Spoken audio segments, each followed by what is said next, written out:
Welcome back, everyone. We're at lesson 2 and tackling one of the most underrated yet powerful presentation skills, active listening. Whether you are handling question and answer sessions or reading your audience reaction, listening actively transforms your conversation from a monologue, that investigation, question and answer tone, into a meaningful, real conversation full of opportunities. Let's cover a few phrases for it. First phrase pattern for clarifying the situation.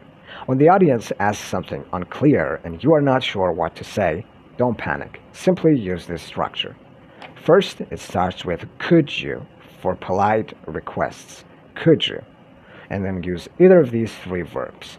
Elaborate, clarify, explain. Of course, a lot of other verbs, but these three are enough. So, could you elaborate? Could you clarify? Could you explain? For example, could you elaborate on what you said? Could you elaborate on what you said? Could you clarify what do you mean by? Could you clarify what do you mean by? Could you explain what do you mean by? Don't forget, we use elaborate with on. Can you elaborate on something? Okay? So can you elaborate on that topic? The next phrase pattern is very simple. For times we're almost sure what the person in front of us said, but just a double check. Try it out. What I hear you saying is, one more time, what I hear you saying is that. As an example, what I hear you saying is that you are worried about the timeline. Is that correct? What I hear you saying is that you're worried about the budget costs. Is that correct? Now, this next phrase pattern is probably the one used over 1 million times by marketers to convince their clients. It's very simple. Acknowledge, validate, and bridge. Let me explain that one by one. When a client goes like, sorry, but I don't think this product would work in our industry, instead of panicking or getting defensive, which I absolutely do not recommend, you acknowledge their concern, validate your understanding, and bridge your solution. For example, I can see that you are worried about industry fit, and thanks for bringing that up. Honestly, that has been the concern of most of our previous clients as well.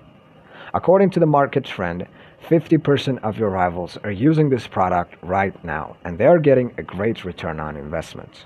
I can mail the files for your reference if you wish.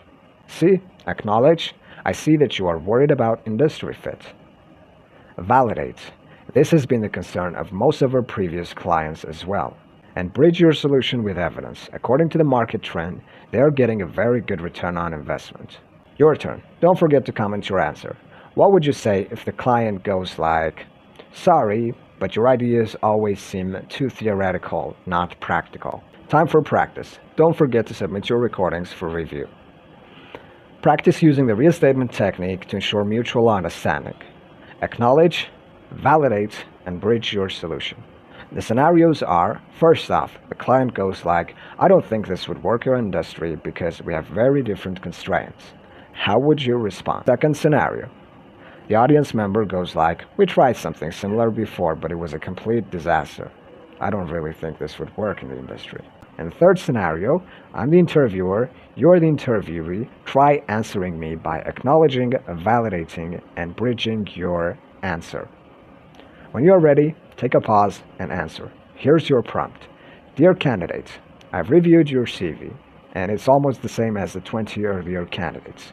The reason we've asked you to attend this interview is to tell us what differentiates you from the other candidates that would take this role, and where do you see yourself in the next 5 years if we hired you. Thanks for watching. Your speaking coach, John.